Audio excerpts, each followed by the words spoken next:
I was making soup when my daughter-in-law struck my head with a ladle. "Who cooks like that, you incompetent?" shouted Dawn, as I felt the hot metal searing against my temple. My son, Robert, sitting in the living room, simply turned up the volume on the television, as if he hadn't heard, as if it didn't matter. 5 minutes later, a deafening crash came from the kitchen. Pots, dishes, my body hitting the floor. Robert ran over and froze in the doorway. "Mum, what did you do?" he whispered, looking at me sprawled among the wreckage of my own dignity. But what neither of them knew in that moment was that I still had one last card hidden, a card that would change everything. My name is Helen.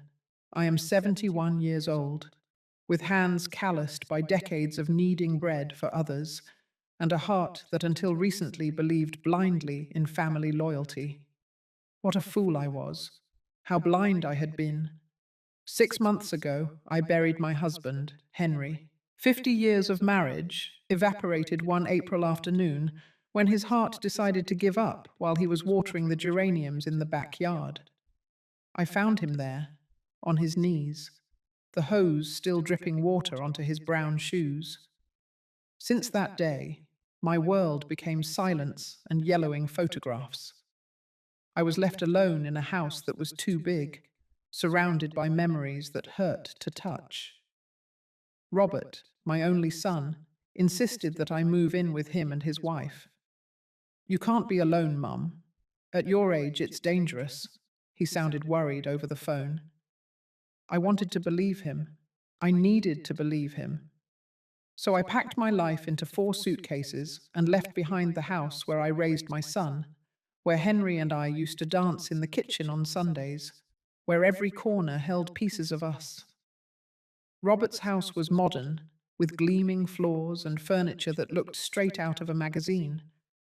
Dawn, my daughter-in-law, greeted me with a smile that didn't reach her eyes. "Welcome, Helen," she said, without calling me mother-in-law, without calling me mum. Just Helen, as if I were a stranger. From the very first day, I knew I had made a mistake, but it was too late to go back. I settled into the guest room, a small room at the end of the hall, with a window that overlooked a dark alley. I hung Henry's photographs on the wall, neatly arranged my grey dresses in the closet, and tried to make myself invisible. That was my new role, existing without being in the way. Mornings began early. I got up at 6 o'clock, brewed coffee, made breakfast, scrambled eggs, toast, freshly squeezed orange juice. Robert came down first, always in a hurry, always looking at his phone. "Thanks, Mum," he would mumble without looking up. Dawn appeared later, wrapped in a green silk robe, her hair perfectly styled, even at that hour. She sat at the table and scrutinized every detail of my work with critical eyes. "The coffee is watery," she would say, "or the eggs have too much salt." Never a thank you, never an acknowledgement. I just nodded, smiled, and tried again the next day. I wanted to be useful. I wanted to be needed. I wanted to believe I still had a place in my son's life. Days turned into weeks. I cleaned, cooked, did the laundry. I became a shadow moving through the house, picking up crumbs, folding towels, tidying spaces no one else saw. Dawn worked from home, always on important calls, always stressed. When something went wrong in her day, I was the easiest target. "Why did you leave this here?" she would yell at me, pointing to a cup I had forgotten on the side table. "You can't do anything right." Robert was present during these moments, but he never said a thing.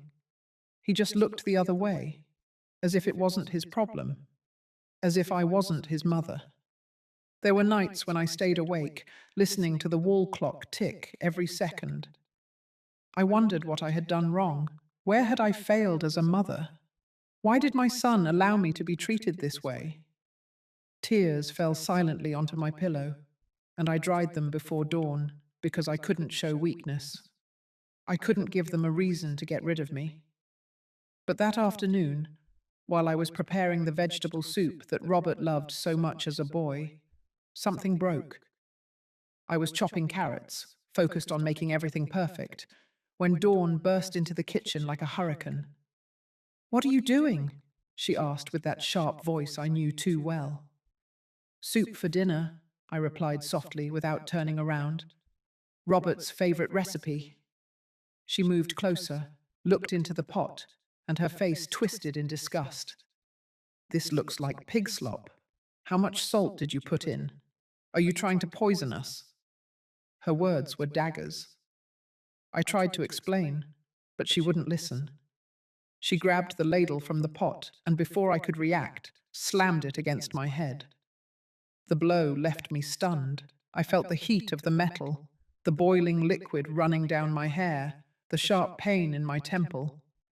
"Who cooks like that, you incompetent?" Dawn screamed, her voice echoing throughout the house.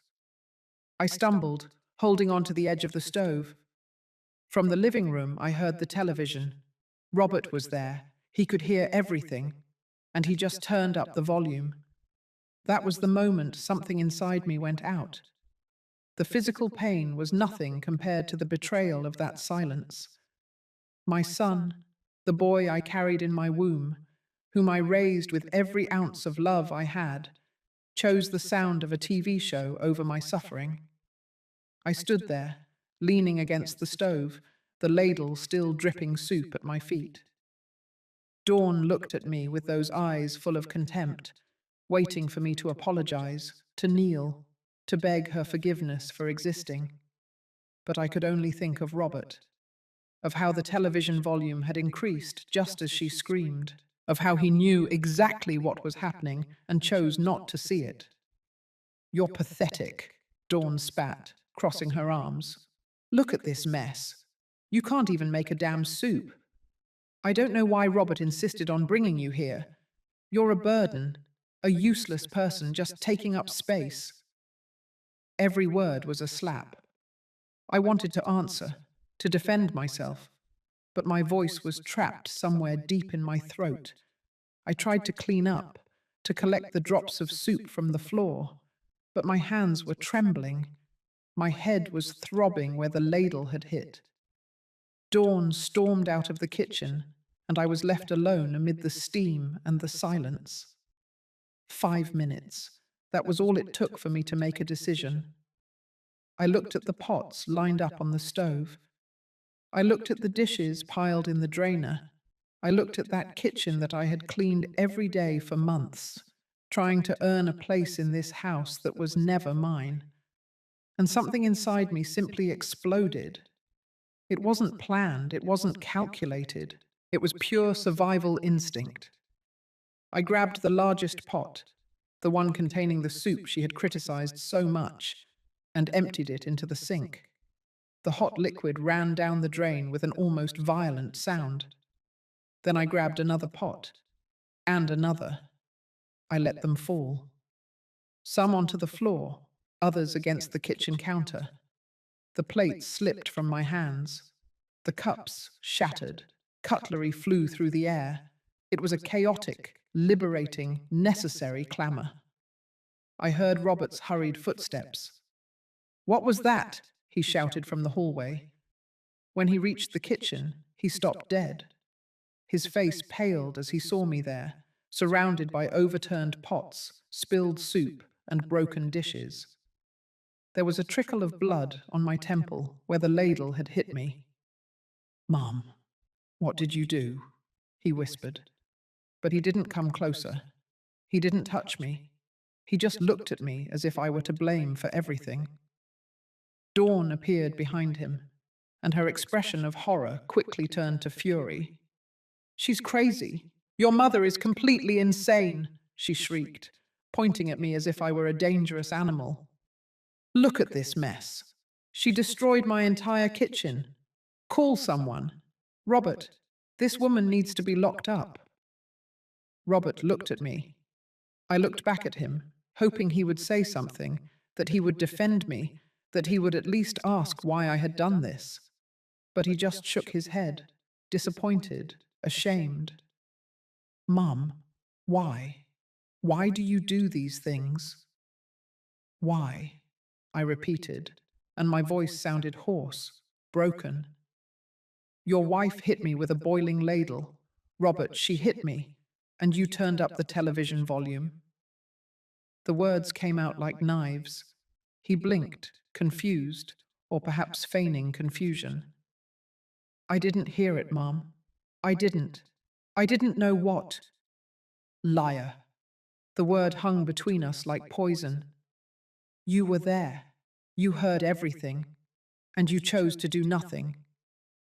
Dawn stepped between us, her face red with rage. I won't tolerate this. I won't live under the same roof as this ungrateful old woman who respects nothing.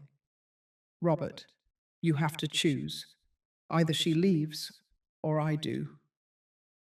The silence that followed was worse than any scream.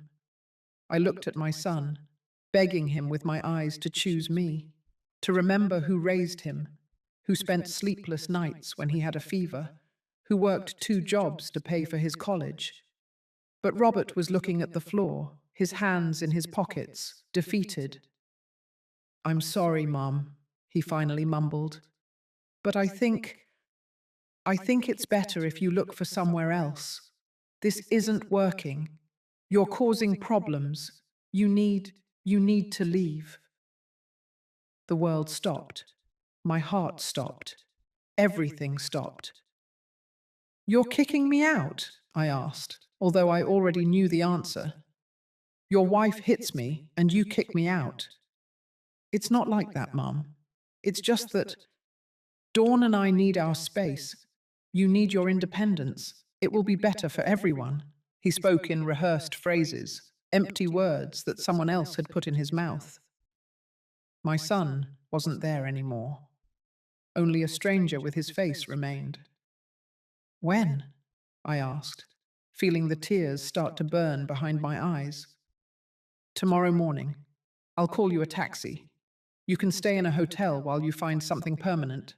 I'll help you with some expenses at first. He was dismissing me like an employee. He didn't even have the courage to look me in the eye. That night I didn't sleep.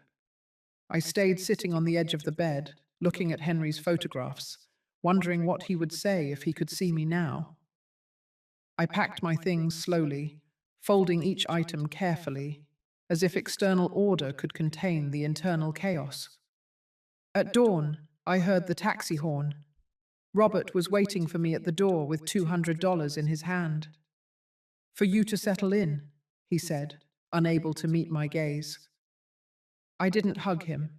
I didn't say goodbye. I just took the money, grabbed my suitcases, and left that house without looking back. The taxi driver asked me where I wanted to go. I had no answer. To any cheap motel, I finally told him. He took me to a place on the outskirts of Los Angeles, one of those roadside hotels with flickering neon signs and carpets that smelled of dampness. The room cost $30 a night. I did the math in my head. With $200, I could survive for less than a week. The motel room was small, with stained beige walls and a bed that creaked every time I moved. There was a window overlooking the parking lot, where cars came and went at all hours of the night. The neon light of the sign flickered every few seconds, bathing everything in a sickly reddish glow. I sat on that bed and for the first time in months, cried without restraint. They weren't silent tears. They were deep sobs that came from some dark place in my chest, years of accumulated pain, swallowed humiliations, unspoken words. I cried for Henry, who had left, leaving me alone in a world I no longer recognized. I cried for Robert, the child who once hugged me and called me his hero. I cried for myself, for the woman I had been, and who now didn't know who she was. When the tears dried, only the emptiness remained. I looked at myself in the bathroom mirror, under the cruel fluorescent light. A 71-year-old woman stared back at me. Deep wrinkles, swollen eyes, messy grey hair. There was a purple mark on my temple where the ladle had hit me. I touched the wound gently and felt how the physical pain was almost a relief compared to the other pain, the one without a name. The days began to blur. I stayed in the room all the time, watching television without really seeing it, eating the bare minimum. I only went out to buy something from the vending machine in the hallway: salty chips, instant coffee, granola bars. Once, the machine swallowed my last $2 without giving me anything in return. I stood there, watching the money disappear, and felt it was a perfect metaphor for my life. I sent messages to Robert. At first, I tried to be dignified. "Son, I need to talk to you." Nothing. Then I tried to be more direct. "Robert, I'm running out of money." Silence. Finally, I stopped trying. The messages were marked as read, but there was never a response. It was like shouting into a bottomless pit. A week later, the money ran out. The motel receptionist, a man in his 40s with a prominent belly and tired eyes, knocked on my door. "Ma'am, I need you to pay or vacate the room." His voice wasn't cruel, just professional, indifferent. I explained my situation, begged for one more day, but he just shook his head. "I'm sorry, ma'am. Those are the rules." I packed my suitcases again, 4 suitcases that now weighed like corpses.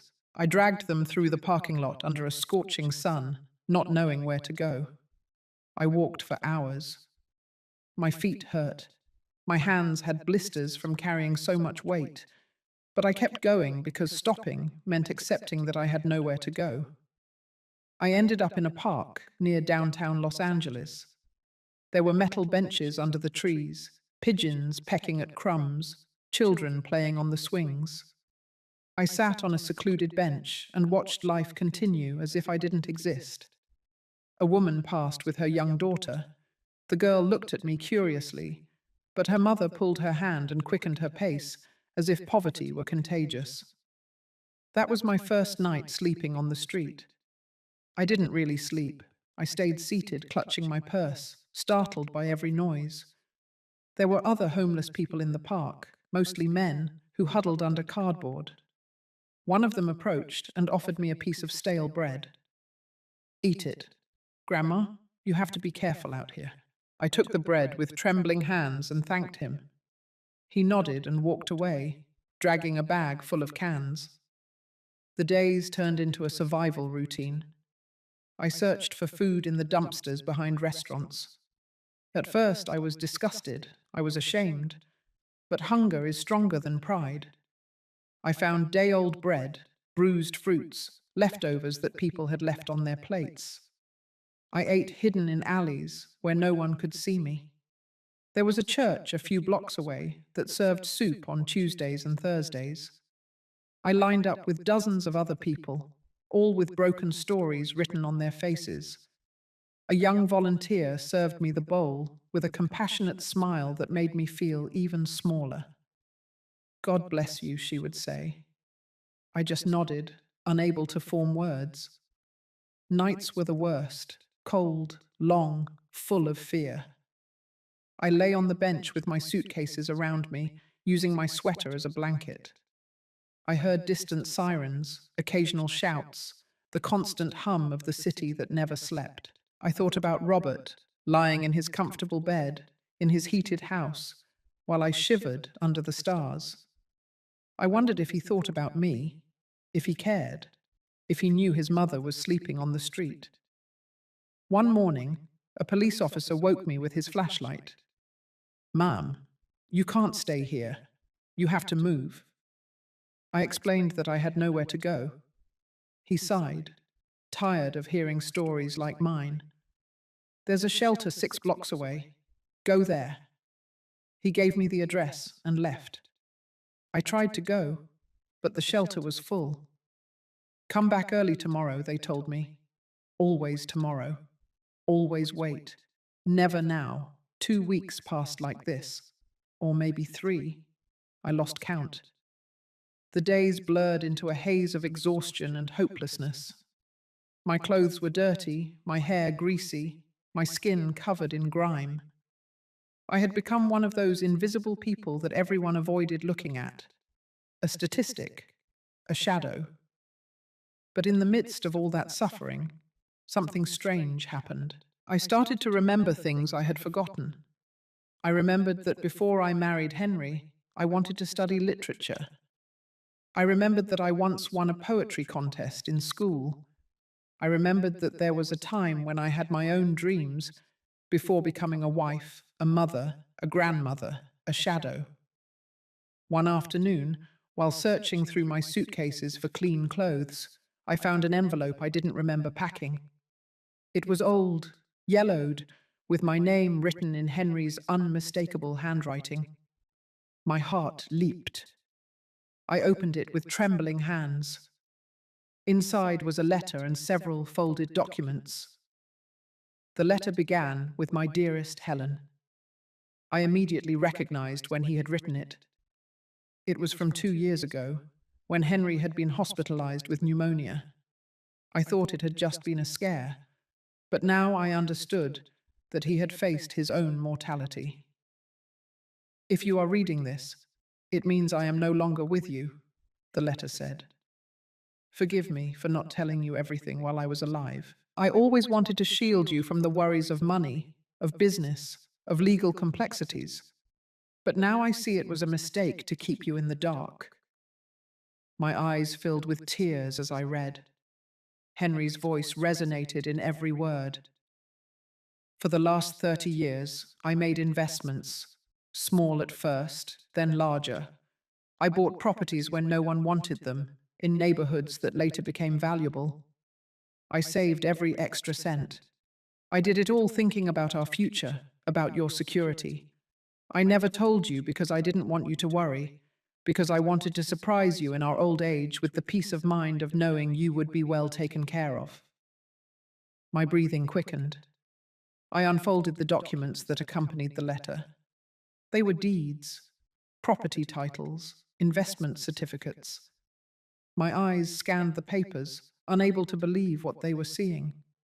An apartment building downtown, another one in the northern area, company stocks, bank accounts with numbers that seemed impossible. My hands were trembling so much that the papers almost fell to the ground. I read each document once, twice, 3 times, trying to process the information. There were 13 properties in my name. 13. Entire buildings, apartments, commercial spaces. And one of those addresses was painfully familiar. Magnolia Street, number 452. It was the building where Robert and Dawn lived. The building where I had been kicked out, where I had been humiliated, hit, and discarded like trash, was mine. It had been mine all this time. I felt something churn in my stomach. It wasn't just surprise. It was a mixture of disbelief, pain, and something darker that was slowly beginning to grow. Henry's letter continued on the second page. "Contact the lawyer Roger Mendez. He has all the original documents and will help you with everything. His number is at the end of this letter. Helen, my love, never let anyone make you feel less than you are. You are a strong, capable, valuable woman. If someone treats you badly, remember that you have the power to defend yourself. I loved you every day of my life. Take care. Your Henry." I sat on that park bench, surrounded by my suitcases, holding the proof that I was not the destitute woman everyone saw passing by. I was the owner of an estate valued at millions of dollars. Millions. And I had been sleeping on the street, eating from the garbage, begging for crumbs. The irony was so brutal that I didn't know whether to laugh or cry. I did both. I laughed like a madwoman as tears streamed down my dirty cheeks. People passing by looked at me with pity or fear, moving away from the crazy old woman in the park. But I wasn't that woman anymore. Or maybe I still was, but now I knew something they didn't. I searched through my things until I found a payphone that still worked. I dialed the number for the lawyer, Roger Mendez, with trembling fingers. It rang 3 times before a professional voice answered. Mendez and Associates Law Firm, how may I help you? I need to speak with the lawyer, Roger Mendez. It's about Henry Salazar. My voice sounded hoarse, broken from weeks of barely using it. There was a pause. Who is speaking, please? I am Helen Salazar, Henry's widow. Another pause, longer this time. Mrs. Salazar, we have been trying to contact you for months. Where are you? Mr. Mendez urgently needs to see you. I gave them the park's address. They told me they would send a car in less than 30 minutes. I returned to my bench and waited, clutching those documents as if they were the only real thing in the world. Maybe they were. The car that arrived was black, elegant, with tinted windows. The driver got out and looked at me with a neutral, professional expression, as if picking up homeless women were part of his daily routine. Mrs. Salazar? I nodded. He loaded my suitcases into the trunk and opened the back door for me. The interior smelled of leather and expensive air freshener. I felt dirty, out of place, but I didn't care anymore. The law firm was in the financial district, in one of those glass buildings that reflected the sky. We went up in a silent elevator to the 15th floor. The receptionist looked me up and down, but didn't say anything. She just pointed down a hallway. Mr. Mendez is waiting for you in his office. Roger Mendez was a man in his 50s, with perfectly combed grey hair and thin-rimmed glasses. He stood up when I entered, and for a second I saw surprise on his face at my state. But he quickly replaced it with a professional expression. Mrs. Salazar, please have a seat. I can offer you water, coffee. Water, please. My voice was barely a whisper. He poured a glass from a crystal carafe and handed it to me. I drank as if I hadn't had water in days, which was, in a way, true. Mrs. Salazar, we have been trying to locate you since Mr. Henry passed away. We left messages at your old house. We sent letters. Your son told us you had moved, but he didn't provide us with a contact address. My son. The words came out bitter. My son kicked me out of his house 3 weeks ago. I've been living on the street. The lawyer frowned. I understand. I am very sorry to hear that. But I want you to know that your financial situation is very solid. Your husband was an extremely foresightful man. Have you reviewed the documents he left you? I took the wrinkled envelope from my purse and placed it on the desk. I found them yesterday. I don't understand everything they say. Roger looked them over carefully. Ah, I see. These are duplicates. I have the certified originals here. Allow me to explain your current situation, Mrs. Salazar. You are the owner of 13 properties in the city, valued at approximately $8 million in total. Additionally, you have investments in funds and stocks worth an additional $2 million. Your husband also left you 3 bank accounts with readily available cash of approximately $500,000. The numbers floated in the air like something unreal. $10 million. 10 million. And I had been searching for food in dumpsters. It can't be real, I whispered. It is completely real, Mrs. Salazar. And there's something else you should know. One of the buildings you own is on Magnolia Street, number 452. According to our records, your son Robert Salazar and his wife Dawn occupy apartment 301 in that building. That's correct. I nodded slowly. That's correct. Then you should know that they have been living there under a reduced rent contract that your husband granted them 5 years ago. They pay barely $400 monthly for an apartment that would be worth $2,500 on the market. It was a family favor that Mr. Henry granted them. $400. Robert was paying $400 to live in a luxury apartment thanks to his father's generosity. And he had kicked me out onto the street. He had left me with nothing. The lawyer continued speaking, explaining details about taxes, property management, but I barely listened. My mind was processing something else. "Can I cancel that contract?" I asked suddenly, interrupting him. Roger stopped and looked at me attentively. "You are the owner, Mrs. Salazar. You can do whatever you wish with your properties. However, there are legal procedures we must follow. You can't simply kick them out without notice." "I don't want to kick them out yet." The words came out cold, calculated. "I want them to adjust their rent to the market price, $2,500. You said, have them pay that."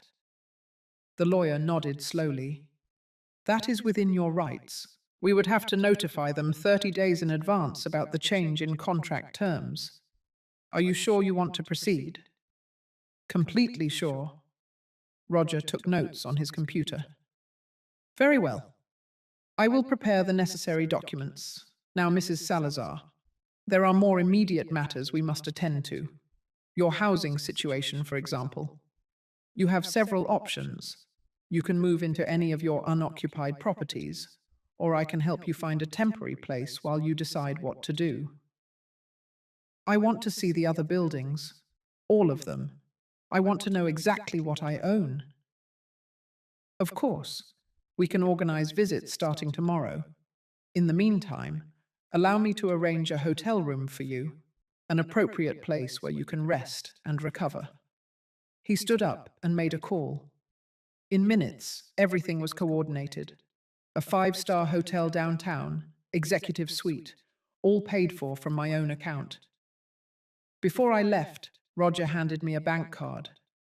"This has access to one of your checking accounts. There are $50,000 available for immediate expenses. Use what you need." "And Mrs. Salazar, one more thing. Your husband asked me to tell you something if you ever came to see me under difficult circumstances. He made me promise." He took a sealed envelope from a drawer. He told me, verbatim, "If my Helen comes to you beaten down by life, give her this and tell her that I always knew she was stronger than she thought she was." I took the envelope with hands that no longer trembled so much. I opened it right there, in front of the lawyer, Roger. It was another letter from Henry, this one shorter, written in black ink on thick paper. "My love, if you are reading this, it means someone hurt you enough that you sought help. I know your pride. I know how hard it is for you to ask for anything.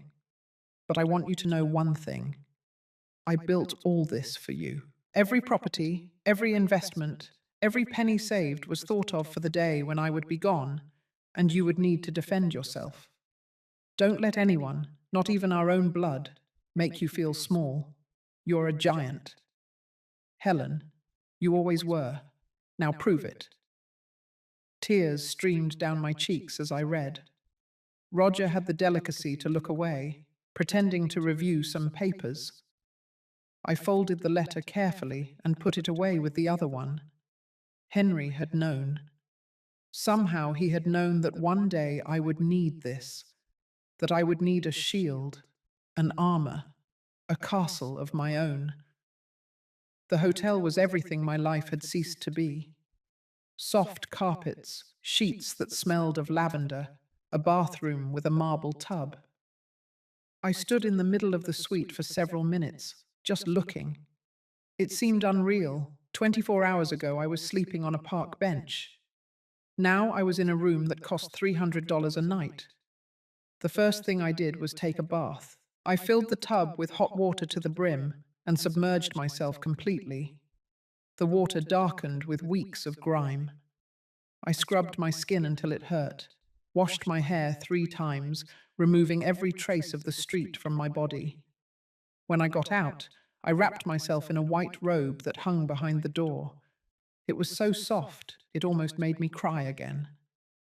I ordered room service, soup, fresh baked bread, roast chicken, salad, dessert.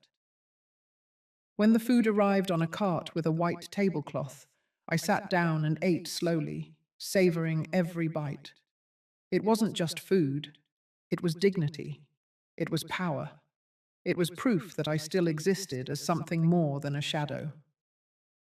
That night I slept 12 hours straight. I slept without being startled, without fear, without cold. When I woke up, the sun was coming through the curtains, and for a moment I didn't remember where I was. Then everything came back. The documents, the money, the properties, my new reality. For the next few days, Roger took me to see each of my properties. Apartment buildings, commercial spaces, even a small shopping centre in the southern area. Each place represented years of Henry's silent work, investments made with patience and vision. He explained how everything worked, the rental contracts, the maintenance, the monthly income. I listened and took notes like a diligent student. The net income from all your properties totals approximately $45,000 a month, he told me one day while we were reviewing reports in his office. After taxes and maintenance costs, you are looking at an annual income of about $400,000. That's without touching the principal capital. $400,000 a year. And I had been begging for a bowl of soup at church. The irony was still brutal, but now there was something else. A plan was forming in my mind. A cold, calculated, patient plan. Roger, I need us to make some changes, I told him one afternoon. But I need them to be done discreetly, without anyone knowing that I'm the one behind it. He leaned back in his chair, intrigued. What kind of changes? First, the building on Magnolia Street. I want to raise my son's rent to the market price, as we discussed. But I also want you to review all the other contracts in that building. If there are other special arrangements, reduced prices, favors being granted, I want everything to return to normal rates. Everyone. Everyone. I want that building to operate as a real business, not a charity organization. Roger nodded and took notes. It can be done. Anything else? I want to buy new clothes. I want to change my appearance. And I want a business name, something I can use to sign documents, to appear in contracts. I don't want anyone to know that Helen Salazar is the owner of all this. We can create a legal entity, an LLC. We choose a name, and all documents are signed under that name. You will be the hidden beneficiary. It's perfectly legal and very common in the real estate sector. Perfect. Call it Mendoza Enterprises. Over the next 2 weeks, I transformed. I went to beauty salons where my hair was cut and dyed, covering the grey with an elegant brown. I went to boutiques where attentive staff helped me choose clothes that fit me well, that made me look like the woman of resources I now was. Pearl grey dresses, earth-toned pantsuits, dark green silk blouses. Nothing flashy, everything classy.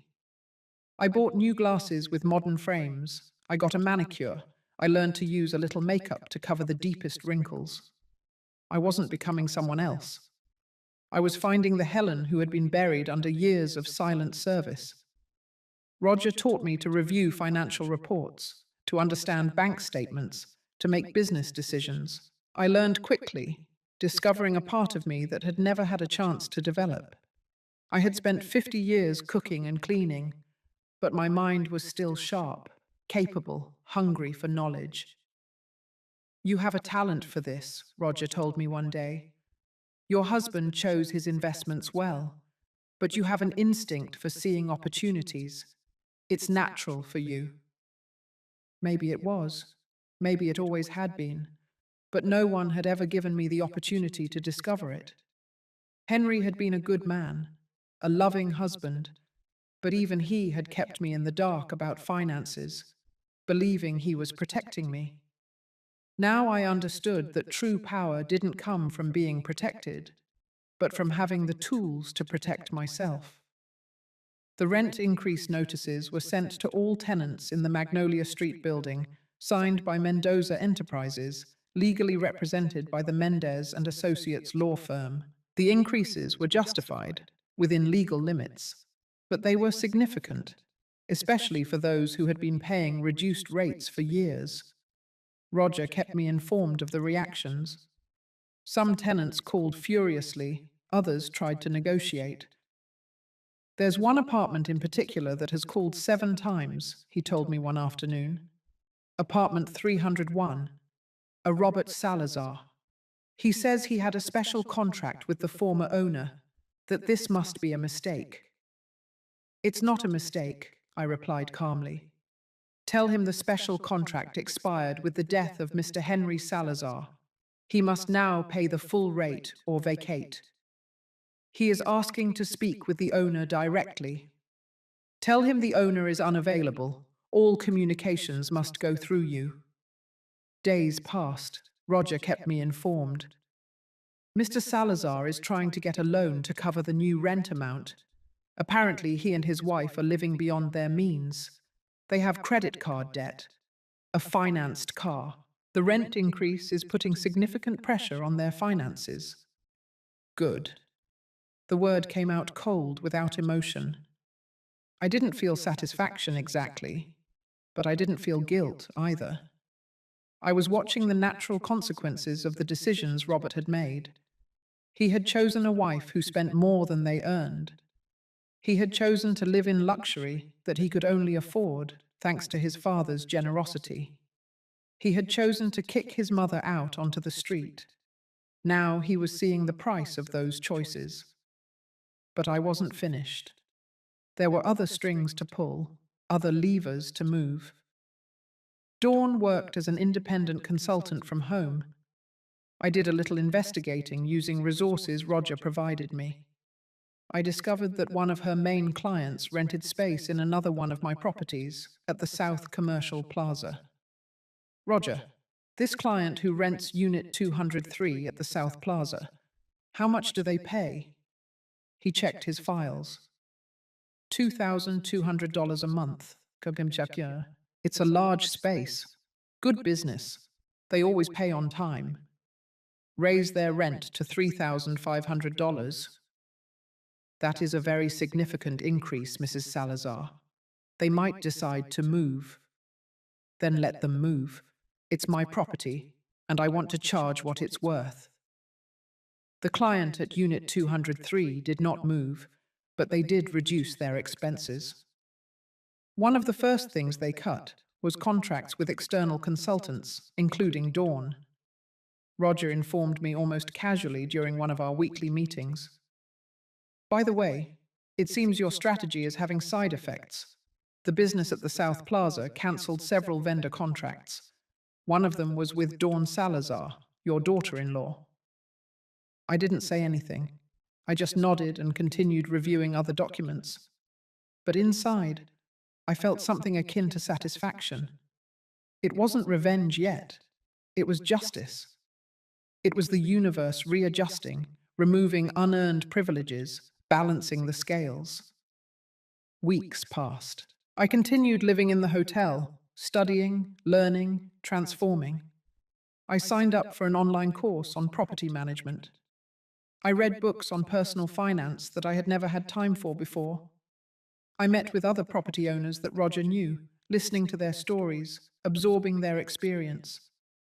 One afternoon, while having coffee on the hotel terrace, Roger called me. Mrs. Salazar, there's a situation you need to know about. Your son Robert requested a hearing with the building's management. He is 2 months behind on rent. Under standard policies, we have the right to initiate eviction proceedings. How much does he owe? $5,000 in total, plus late payment fees. $6,200 total. $6,200. I could have paid it with the money I had in my purse at that moment, but I wouldn't. Proceed with the eviction, following all legal protocols, of course. Are you sure? Once we start, the process is public. It is filed in the courts. It will appear on his credit history. I am completely sure. That night I couldn't sleep. Not out of guilt or regret, but from a complex mixture of emotions that I didn't know how to name. I stood in front of the bathroom mirror, looking at the woman who stared back. She no longer looked like the one who had arrived at Roger's office 2 months ago. This woman had straight shoulders, a firm gaze, a jaw clenched with determination. This woman didn't beg.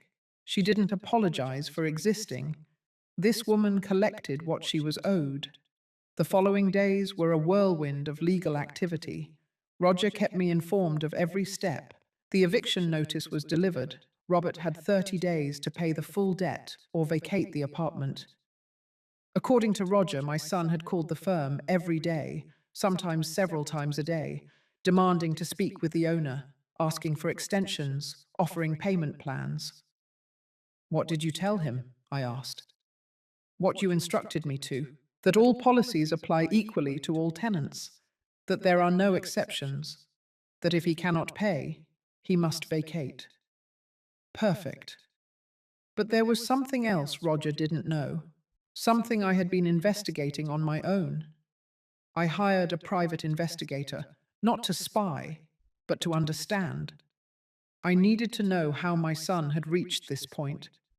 I needed to understand what had happened to the boy I had raised. The report arrived a week later. It was sadder than I expected.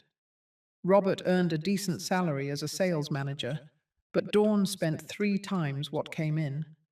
Credit cards maxed out, personal loans to cover other loans, meals at expensive restaurants 5 times a week, designer clothes she wore once and forgot in the closet, a lifestyle built entirely on debt and appearances.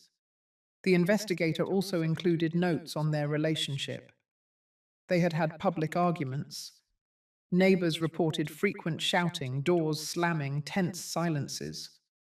Dawn blamed Robert for not earning enough money. Robert blamed Dawn for spending too much.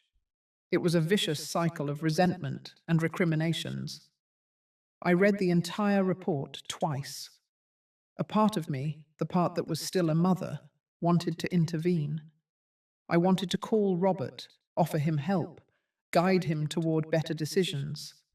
But the other part, the newer, stronger part, knew that would be a mistake. Robert needed to hit rock bottom. He needed to face the consequences of his choices. Only then could he grow. Besides, he had let me hit rock bottom. He had seen me on his kitchen floor, bleeding, humiliated, and he had turned up the television volume. He had kicked me out onto the street with $200 and a vague promise of help. He hadn't called to check if I was alive. He hadn't asked if I had somewhere to sleep. He hadn't cared. That was the truth that hurt more than any physical blow. My son had stopped caring about me long before kicking me out of his house. Maybe he had never really cared. Maybe he only saw me as an obligation, an inherited burden that he had finally found a way to discard. On day 28 of the eviction period, Roger called me. Robert paid. He got the money somehow. He paid the full $6,200 this morning. I felt something akin to disappointment. Where did he get the money? I don't know for sure, but I have a theory. There is a new charge on the credit report I monitor. A personal loan from a quick loan company, 32% interest rate. He probably borrowed from there. 32% interest. Robert had exchanged one debt for a worse one. He had bought time, but he hadn't solved anything. I understand. Keep monitoring. Let me know of any changes. 2 weeks later, the next rent payment was due. Or rather, it didn't arrive. Robert was late again. This time, I didn't wait. Start the eviction process immediately, I told Roger. No additional warnings. We apply the rules to the letter. While all this was happening in the legal and financial world, I continued with my personal transformation. I signed up for yoga classes in the mornings, not because I needed exercise, although that helped too, but because I needed to learn to be silent with myself, to breathe, to exist without the constant noise of serving others. I also started writing. I bought a brown leather notebook and an elegant pen, and I wrote every night before bed. Not a diary exactly, but reflections, thoughts about who I had been, who I was now, who I wanted to be. I wrote about Henry, about our years together, about the things I never told him. I wrote about Robert, about motherhood, about how love is sometimes not enough. One afternoon, while writing on the hotel terrace, an elderly woman sat at the table next to mine. She must have been 80 years old, maybe more, with perfectly styled white hair and penetrating blue eyes. "Excuse me for bothering you," she said softly, "but I've seen you here several times, always writing, always alone, and you remind me of myself some years ago." I smiled politely, expecting it to be a preamble to selling me something or preaching to me, but she just continued. "I also went through a late transformation in my life. After my husband died, I discovered I didn't know who I was without him. I had been a wife, a mother, a grandmother, but never just myself, so I had to learn it. Is that your case too?" Her words struck me with uncomfortable precision. "Something like that," I admitted. "The hard part isn't discovering who you are," she said, looking toward the horizon. "The hard part is giving yourself permission to be it, especially when the person you discover is not who others expect you to be." She looked directly at me. "But it's worth it. Completely worth it." She stood up, patted me on the shoulder, and left. I never knew her name. I never saw her again, but her words stayed with me, resonating somewhere deep. She was right. The hard part wasn't discovering who Helen was without Henry, without Robert, without the role of the self-sacrificing mother. The hard part was giving myself permission to be that person, a person who collected what she was owed, a person who didn't automatically forgive, a person who set boundaries and made them be respected. The eviction process advanced relentlessly. Roger sent me updates every 2 days. Robert had hired a cheap lawyer who tried to find technicalities to delay the inevitable. They argued that the rent increase had been excessive, that certain protocols hadn't been followed, that they deserved more time. But Roger had done everything to the letter. Every document was in order. Every notification had been correctly delivered. There was no escape. "The eviction hearing is scheduled for next Thursday," Roger informed me one afternoon. "It's a formality. With the documentation we have, the judge will rule in our favor. Your son will have to vacate within a maximum of 10 days after the ruling." "I'll be there," I said suddenly. Roger raised his eyebrows, surprised. "At the hearing? It's not necessary, Mrs. Salazar. I can represent you completely. In fact, it's better if you're not present. It maintains your anonymity. I want to be there, in the room, but not as an involved party, just as an observer." "You can." He thought for a moment. "Eviction hearings are public. Anyone can enter and sit in the back benches.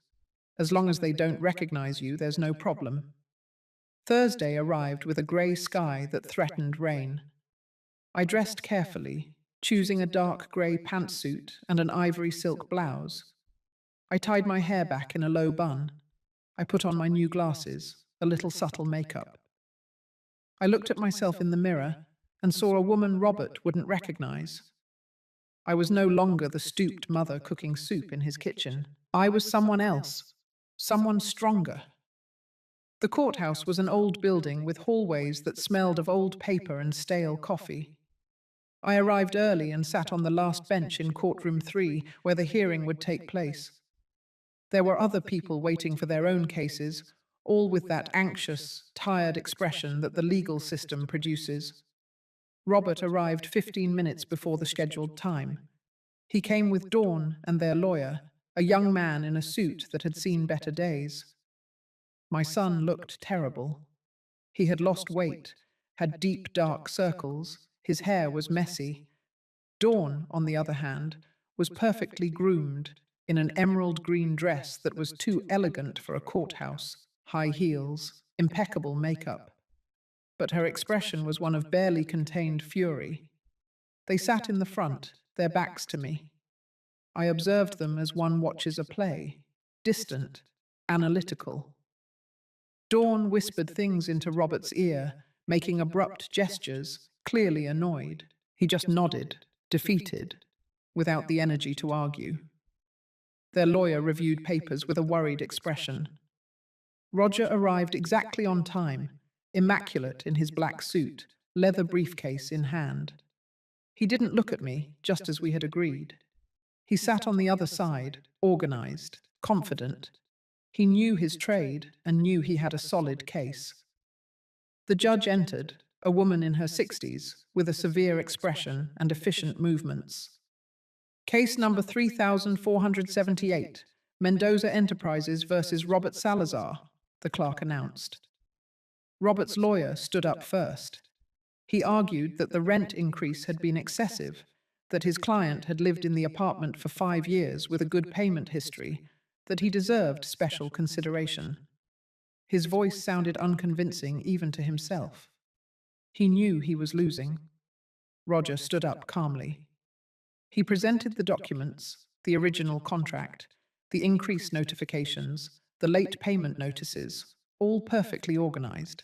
He explained that the special contract had been a courtesy of the former owner, now deceased, and that the new management had decided to normalize all rents to the market price. Completely legal, completely justified.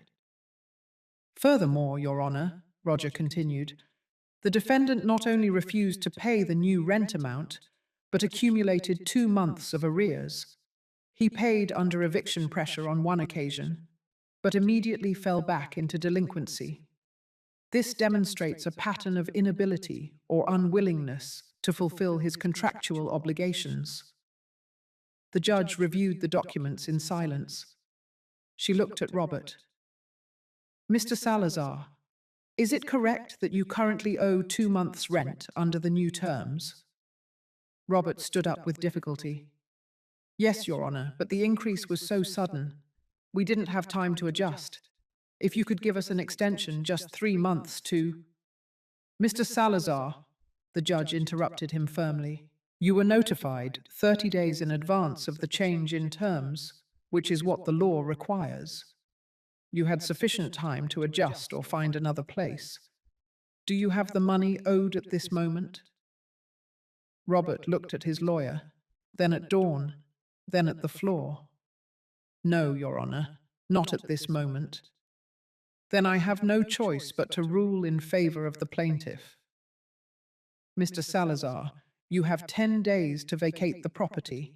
If you do not do so voluntarily, forced eviction will proceed. Next case. The gavel struck the table.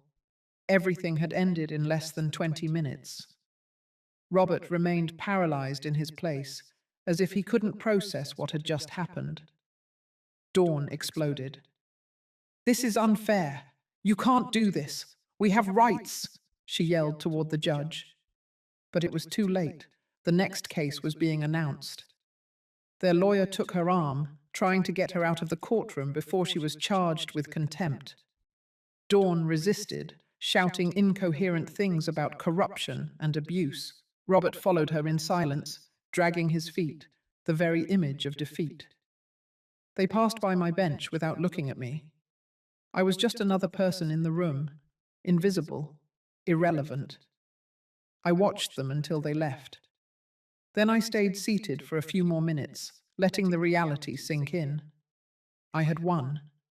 Legally, formally, I had won. But I didn't feel the euphoria I expected. Just a kind of emptiness, like after a storm. I left the courthouse through a side door. Roger had told me he would wait for me at a nearby coffee shop. I found him at a back table, with 2 cups of coffee already served. Well, he said when I sat down, it went as planned. Yes. How do you feel? I thought about the question. How did I feel? Strange, I finally admitted. like I closed a door, but I still don't know what's on the other side. Roger nodded with understanding. What you did today wasn't cruel, Mrs. Salazar. It was just fair. Your son made decisions that led him here. You simply let him face the natural consequences of those decisions. I know. Rationally, I know, but that never changes. Not even when they change. We drank coffee in silence. Roger didn't push me to talk more. He was good at that, at knowing when silence was more useful than words. After a while, he took a folder from his briefcase. I have to show you something. It arrived this morning, a request from one of your other tenants in the Magnolia building. I opened the folder. It was a handwritten letter, addressed to Mendoza Enterprises. It was written by a woman named Martha Gomez, tenant of apartment 105. She explained that she was a single mother with 2 children, who worked as a nurse on the night shift, and had always paid her rent on time. She asked, very respectfully, if it was possible to reconsider the rent increase in her case, or at least stagger the increase over several months. She attached copies of her payment receipts, proof of income, reference letters from her employer. I read the letter twice. What do you think? I asked Roger. It's your decision. Legally, you are not obligated to make exceptions. But this woman seems genuine, and she has an impeccable payment history. I thought about Martha Gomez, whom I didn't know, working night shifts to support her children. I thought about how many times I had been in her position, begging for a little consideration, a little grace. Accept her proposal, stagger the increase over 6 months, and tell her that if she continues to pay on time, we will consider keeping her rent below market permanently. Roger smiled slightly. That is very generous. It's not generosity. It's recognizing the difference between someone who is genuinely struggling and someone who is just evading responsibility. I signed the approval right there. It was a line I had decided to draw. I would be tough on those who had hurt me, on those who abused unearned privileges. But I wouldn't become the type of person who ignores real suffering. I wouldn't become Dawn. The following days were tense. Roger informed me of Robert's desperate attempts to reverse the decision. He had appealed the ruling, which would only delay things by 1 more week. He had tried to get additional loans, but his credit was already ruined. He had placed ads selling furniture, electronics, anything of value. The appeal was rejected in 3 days. The appeals judge didn't even require a hearing, just reviewed the documents and confirmed the original ruling. Robert now had less than a week to vacate. According to the private investigator who was still monitoring the situation, my son and Dawn had begun packing, but the arguments between them had intensified dramatically. Neighbors report shouting every night, the investigator informed me by phone. Yesterday, Mrs. Dawn left the building with 2 suitcases and took a taxi. She hasn't returned. Apparently she's staying with a friend. And Robert? He's still there, alone, packing. One of the neighbors says they saw him crying in the hallway last night while carrying boxes to the elevator. The image hurt more than I expected. My son, alone, crying while packing the remnants of his life. But I didn't call. I didn't intervene. This had to happen. He needed this breaking point. 2 days before the eviction deadline, Roger received an unexpected call. It was Robert, he told me when we met that afternoon. He wants to speak with the building owner. He says he has something important to say. He's begging for a meeting. What did you tell him? That I would relay the message. He wants to see you. The question hung in the air between us. Did I want to see my son? Did I want to hear what he had to say? A part of me, the part that never stopped being a mother, screamed it yes. But the other part, the wiser part, had doubts. Do you know what he wants to say? No. only that it's important, that he needs to explain something. I thought for a long minute.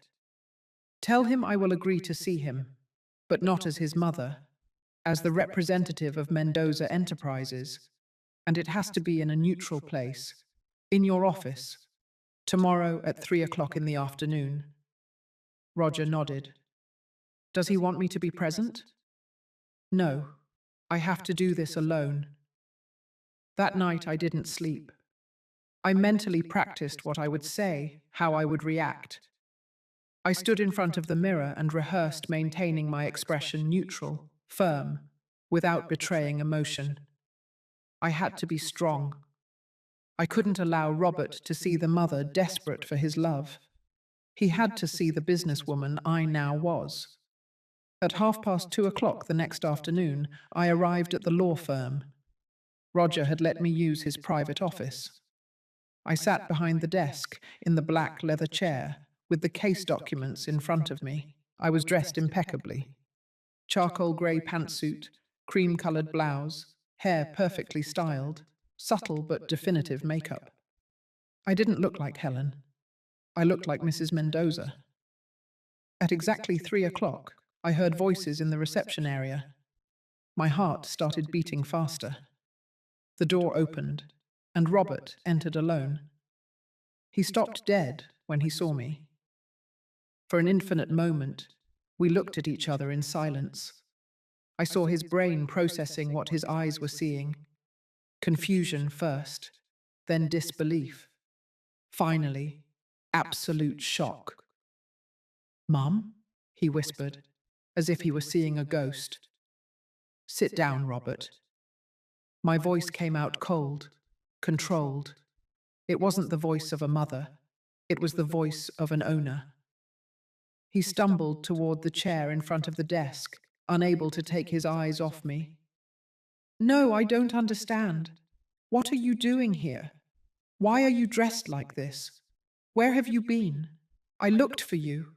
Mum, I called you. I sent you messages." Lies. The word cut the air like a knife. I checked my messages. 0 calls, 0 messages. After kicking me out of your house, you never contacted me again. He opened his mouth, but no words came out. His eyes filled with tears. Dawn said it was better to give you space, that you were angry, that with time. Dawn said, I repeated with an icy tone.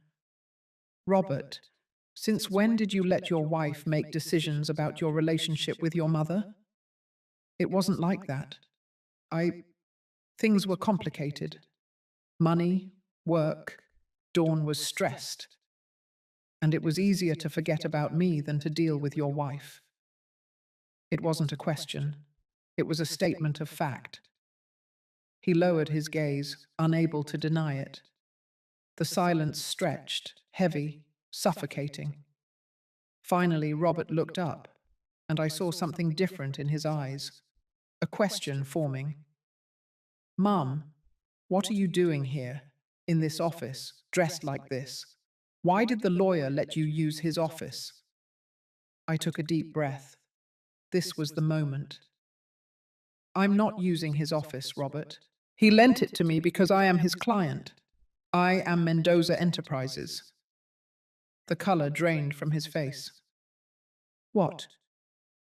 The building where you live, the other 12 buildings in this city, the investments, the money, it's all mine. Your father left it to me. It was always mine. And you have been paying rent to live in my property. Robert stood up so fast that the chair almost fell over. No, that's not. Dad never mentioned. Why didn't you say anything? Why would I have said anything? My voice rose slightly, allowing a little of the contained anger to surface. So you and Dawn could treat me like your landlady in addition to your maid? So you could ask for more favors, more discounts, more special considerations? We didn't know, he shouted. If we had known that you... What?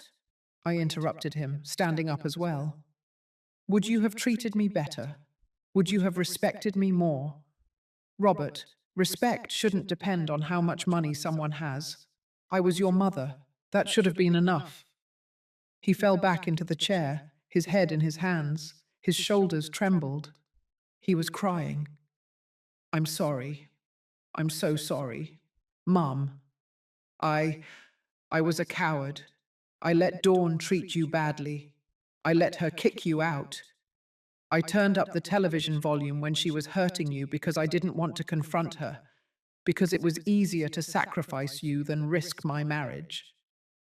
The words I had waited months to hear had finally come out of his mouth, but I didn't feel the satisfaction I expected. I only felt tired.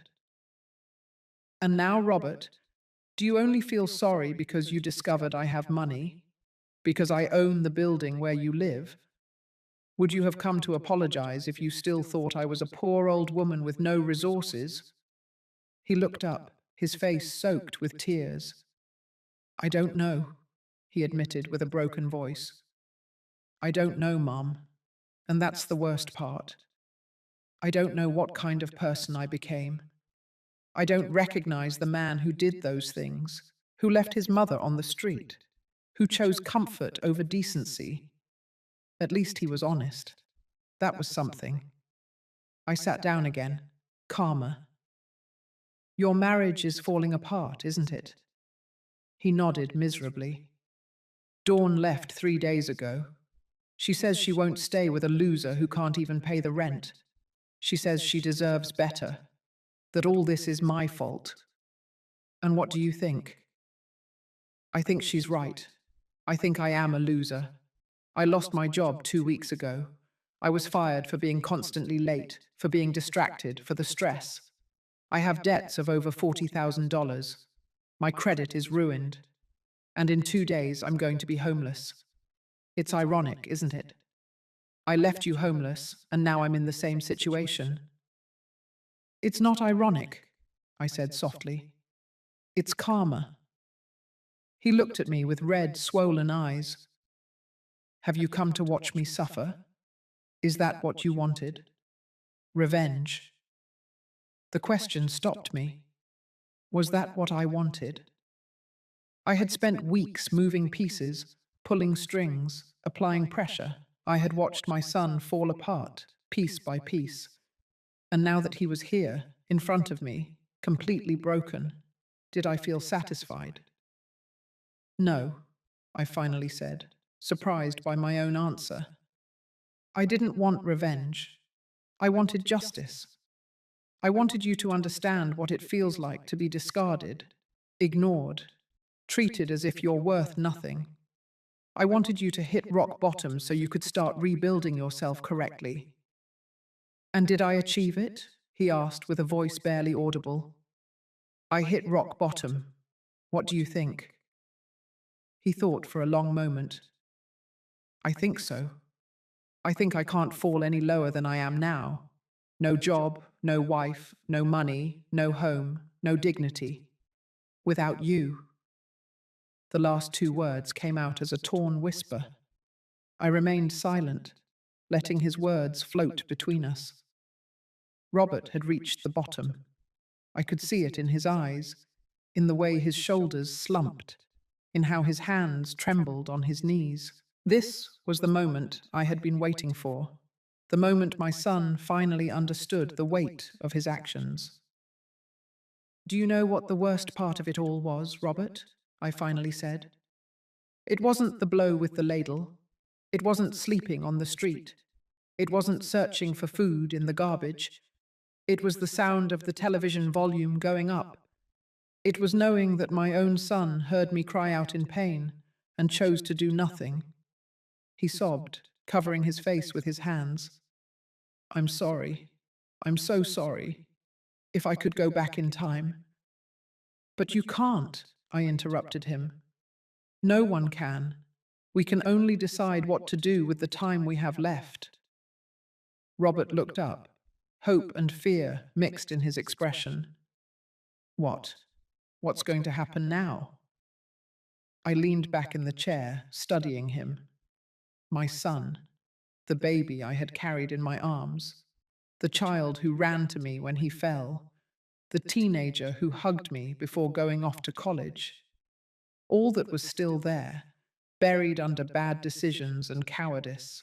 But there was also the man who had betrayed me. Both versions were real. The eviction proceeds, I said firmly. I am not going to cancel it. You need to leave that apartment. You need to leave that life behind. His face crumbled. I understand. I have no right to ask you for anything. Just, can I ask you something? Where were you all those months? How did you survive before you discovered the properties? I told him. Not everything, but enough. The nights in the park, the hunger, the cold, the machine that swallowed my last dollars. Every word was a dart that I watched embed itself in him. He needed to hear it. He needed to understand the full cost of his abandonment. When I finished, Robert was openly weeping, not trying to hide it. I failed you in the worst possible way. Dad must be ashamed of me. Wherever he is, he must hate me for what I did to you. Your father loved you, I said softly, even when you made mistakes. But he also knew that real love sometimes means letting people face the consequences of their actions. That's why he built this legacy for me, so I would have the resources to defend myself if I ever needed to. Will you ever forgive me? The question hung in the air. The truth was, I didn't know. I don't know, Robert. Forgiveness isn't something I can force. It's not a switch I flip because you finally apologized. It's a process. And first, I need to see real change, not just pretty words born of desperation. He nodded, wiping his tears with the back of his hand. What can I do? How can I show you I've changed? It's not about showing me anything. It's about you becoming the man you want to be, the man your father would have been proud to call his son. I stood up, signaling that the meeting was over. You have 2 days to vacate. Use that time wisely. Robert stood up slowly, as if every movement cost him enormous effort. At the door, he stopped and turned around. Mum, one last thing. When I find somewhere to stay, when I manage to get my life sorted out, can I call you? Even if it's just to know you're okay? I thought about my answer carefully. You can try, but I don't guarantee I'll answer. Not until I see actions, not just words. He nodded, accepting the terms. Thank you for seeing me, for listening to me. I know I didn't deserve it. And he left. I was left alone in the office, feeling the weight of what had just happened. It hadn't been the explosive confrontation I might have imagined. There were no screams or dramatic rejections, just the cold, hard truth, served on a platter of inevitable consequences. The following days were spent in a kind of emotional limbo. Roger informed me that Robert had vacated the apartment one day before the deadline. He had left the place clean, the keys correctly handed over. According to the building doorman, he had left in a taxi with only 3 suitcases and an expression of total defeat. Do you know where he went? I asked, hating myself for asking. No, Ma'am. He didn't say. A part of me wanted to investigate, find out where he was, make sure he at least had a roof over his head. But I held back. Robert was an adult. He needed to sort this out himself. I couldn't keep rescuing him. Dawn, for her part, had completely disappeared. According to my sources, she had moved back in with her parents in another city, blaming Robert for everything. She had posted things on social media about weak men and wasted time, but never mentioned her own role in the disaster. Typical. With the apartment vacant, I decided to make changes. I hired a designer, and we completely renovated the space. New floors, fresh paint, modern appliances. Apartment 301 became the jewel of the building. I rented it in less than a week to a young professional for $3,000 a month. But the building wasn't the only thing that needed renovation. I did too. I decided it was time to leave the hotel and create a real home. I chose one of my properties, a small house in a quiet neighborhood with a garden that faced south. It had 2 bedrooms, a kitchen with large windows, and a wooden deck perfect for mornings. I spent weeks decorating it. I didn't hire designers this time. I wanted to do it myself. I chose simple but elegant furniture. I hung Henry's photographs in the living room, but I also left space for new memories. I planted roses in the garden, tomatoes in pots, aromatic herbs next to the kitchen window. I enrolled in painting classes at a nearby community center. It turned out I wasn't terrible. My first attempts were disastrous, blobs of color without shape or meaning. But over time, I started creating things I liked. Simple landscapes, still lifes, self-portraits that captured who I was becoming. I also started volunteering at the shelter I had tried to visit that terrible night when I had nowhere to go. I served food twice a week. I listened to the stories of other homeless people, understanding that each one had their own path to despair. I donated generously, but I also gave something more valuable: my time and my empathy. One afternoon, while serving soup, I recognized someone. It was the man who had offered me bread that night in the park. He looked cleaner now, more hopeful. "Grandma?" he said, surprised. "Is that you? You look different." "I am," I replied, smiling. "I found myself." 3 months passed without news of Robert. He didn't call. He didn't write. Part of me was relieved. Another part felt his absence like a wound that wouldn't close. But I kept going. I continued building my life, discovering who Helen was beyond being a mother, a wife, a shadow. Then, one Saturday morning, while watering the roses, my phone rang. Unknown number. I hesitated before answering. "Hello?" "Mum." Robert's voice, but different, firmer. "It's me. I know you said you might not answer, but I needed to try." My heart beat faster. "Where are you?" "In a small apartment across town. Nothing fancy. Just a studio. But it's mine. I pay for it with my new job. I'm working in a warehouse, night shift. It's not glamorous, but it's honest. I'm paying off my debts, little by little." I felt something loosen in my chest. "I'm glad to hear that." "Mum, I'm not calling to ask for anything. I just wanted you to know that I'm trying. I'm going to therapy every week. I'm working on understanding why I made the decisions I did, why I let Dawn turn me into someone I don't recognize." "That's good, Robert. Really good." There was a pause. "Do you think someday could we maybe get a cup of coffee? It doesn't have to be soon. Whenever you're ready. If you're ever ready."